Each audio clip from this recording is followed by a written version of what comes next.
அனைவருக்கும் வணக்கம். இப்போ நம்ம வீடியோவில் பார்க்குறது என்னென்னு பார்த்தீங்கன்னா, ஒரு கீரை வகையை சேர்ந்தது.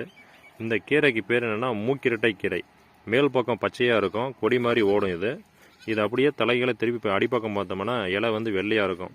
இதோட பயன் என்னன்னு பார்த்தீங்கன்னா, இது வந்து சிறுநீரகத்தை வந்து தூய்மைப்படுத்தும். அதாவது சிறுநீரக செயல் அரைக்குறையாக இருந்தால் சிறுநீரகத்தை வந்து நல்லா செயல்பட வைக்கும். இதை வந்து நம்ம எப்படி சாப்பிட்லாம்னா, கீரை வகை இடத்துல நேரடியாக வேச்சும் சாப்பிட்லாம். அப்படி இல்லைன்னா பருப்பு வெங்காயம் எல்லாம் போட்டு கூட்டு மாதிரி செஞ்சும் சாப்பிட்லாம். இது வந்து வாரத்துக்கு ஒரு முறை இல்லை 2 முறை செஞ்சு சாப்பிட்டோம்னா நமது சிறுநீரகம் வந்து நல்லா செயல்படும் அப்படின்னு சித்தர்கள் கூறப்படுது. அதனால் இது நல்லா தெரிஞ்சுக்கங்க. மக்கள் இதை பார்க்குறவங்க வந்து ஷேர் பண்ணுங்கள். இதோட பயன் வந்து அனைவருக்கும் தெரியட்டும். இதை கண்டுபிடிக்க தெரிஞ்சுக்கங்க. கொடி வகையை சேர்ந்தது. இதோட பேர் வந்து மூக்கிரட்டை கீரை. மேல் பக்கம் பச்சையாக இருக்கும், கீழ்ப்பக்கம் வந்து வெள்ளையாக இருக்கும். அனைவருக்கும் நன்றி.